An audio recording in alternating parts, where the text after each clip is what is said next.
የመካከለኛው ምስራቅ የፖለቲካ ትኩሳት ጣሪያ ነክቶ ዓለም ትንፋሿን ዋጥ አድርጋ የምትከታተለው አዲስ ምዕራፍ ተከፍቷል። ለብዙ አስርት ዓመታት በስውርና በወኪሎቻቸው አማካኝነት የእጅ አዙር ጦርነት ሲያካሂዱ የቆዩት እስራኤልና ኢራን አሁን ፊት ለፊት ወደ ተጋረጠ የለየለት የጦር አውድማ ገብቷል። በቴህራን ሰማይ ላይ የሚሰሙት የፍንዳታ ድምጾችና በእስራኤል ከተሞች ላይ የሚዘንቡት የኢራን ሚሳኤሎች የቀጠናውን ደህንነት ብቻ ሳይሆን የዓለምን የኃይል ሚዛንና የኢኮኖሚ መረጋጋት ጭምር የሚፈትኑ ሆኗል። ይህ ግጭት ወዴት ያመራል? የአሜሪካ ቀጥተኛ ተሳትፎ የጦርነቱን መልክ እንዴት ይቀይረዋል?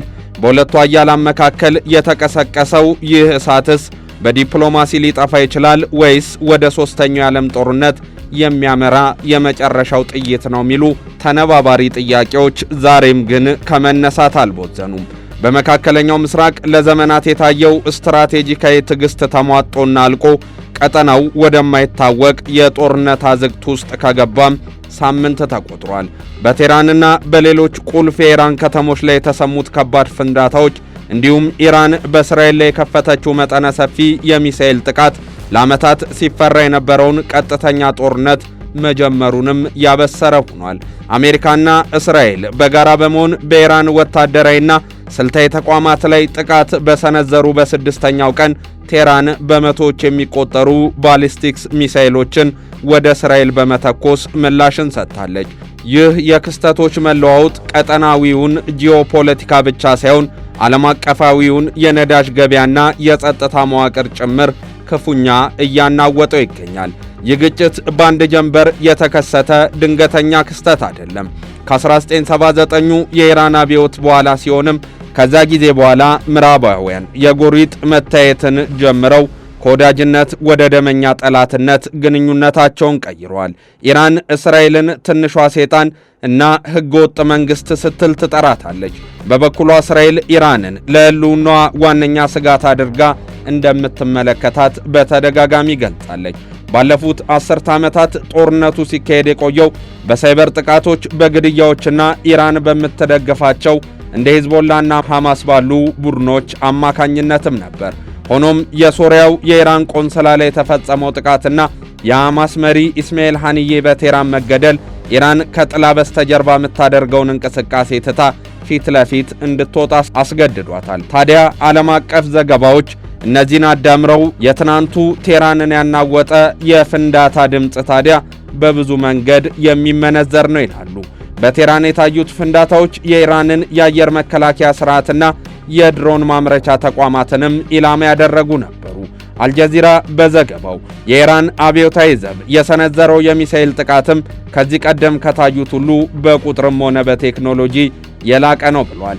እስራኤል አብዛኞቹን ሚሳኤሎች በአይረንዶምና አሮው የመከላከያ ስርዓቶቹ አማካኝነት ማክሸፏን ብታሳውቅም አንዳንድ ሚሳኤሎች ወታደራዊ ካምፖች አቅራቢያ ማረፋቸውን ግን አልካደችም። ይህ ደግሞ የኢራን ሚሳኤሎች የእስራኤልን ጥብቅ ጥበቃ ሰብረው የመግባት አቅም እንዳላቸው የሚያሳይ የኃይል ማሳያ ተደርጎ ተወስዷል። የፖለቲካና የስትራቴጂ ጥናት ተንታኞች በዚህ ጉዳይ ላይም የራሳቸውን ምልከታ ያቀርባሉ። በዋሽንግተን የሚገኘው የመካከለኛው ምስራቅ ተቋም ከፍተኛ ተንታኝ የሆኑት ዶክተር አሌክስ ቫታንካ እንደሚሉት ኢራን ይህንን ጥቃት የሰነዘረችው የመከላከያ አቅሟን መልሳ ለመገንባት ነው። ኢራን ዝምታ መምረጧን በውስጥም ሆነ በውጭ ደካማ አስመስሎ ሊያሳያት ስለሚችል በጠላቶቿ ላይ ያላትን ወታደራዊ ጥንካሬ ለማሳየት ተገዳለችም ይላሉ። በሌላ በኩል የእስራኤል የቀድሞ ብሔራዊ ደህንነት አማካሪ ሜጀር ጄኔራል ያዕቆብ አምዲሮር እንደሚከራከሩት እስራኤል የኢራንን የኒኩለር ፕሮግራም ለማዳከም አሁን የተፈጠረውን አጋጣሚ እንደ ወርቃማ ዕድል ልትጠቀምበት ትችላለች። በአሜሪካ ድጋፍ የታጀበው የእስራኤል ጥቃት ዓላማው የኢራንን የአየር ኃይል የበላይነት ሙሉ በሙሉ ማክሰም እንደሆነም አምዲሮር ለዘ ኒውዮርክ ታይምስ ገልጸዋል። የዚህ ግጭት መባባስ ለዓለም ኢኮኖሚም ትልቅ ስጋትን እንደጋረጠ ነው። የዓለም ባንክና ዓለም አቀፉ የገንዘብ ድርጅት ባወጡት ቅድመ ትንበያም በሆርሙዝ ወሽመጥ ላይ የሚፈጠር ማንኛውም የትራንስፖርት መስተጓጎል የነዳጅ ዋጋን በአንድ በርሜል እስከ $100 እና ከዛ በላይ ሊሰቅለው ይችላል። ኢራን ይህንን የባህር መስመር የመዝጋት አቅም እንዳላት በተደጋጋሚም ስታስጠነቅቅ ቆይታለች።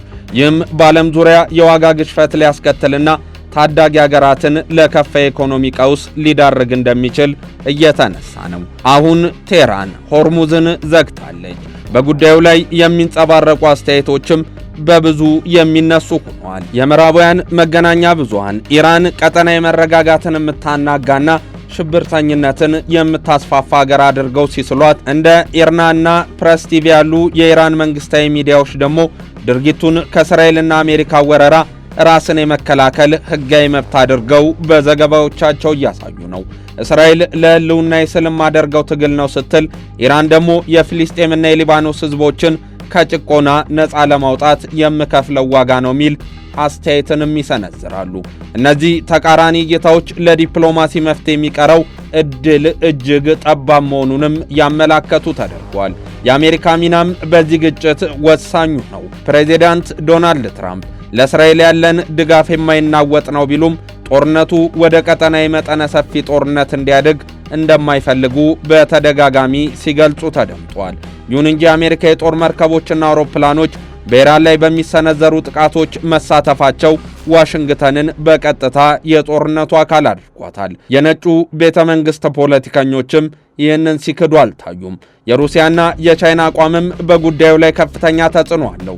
ሩሲያ ከኢራን ጋር ያላትን ወታደራዊ ትብብር እያጠናከረች ባለችበት በዚህ ወቅት ቻይና በበኩሏ ሁሉም ወገኖች ራስን የመክታት እርምጃ እንዲወስዱ ብትጠይቅም በተዘዋዋሪ ግን የምዕራባውያንን ጣልቃ ገብነት ስትቃወም ታይታለች።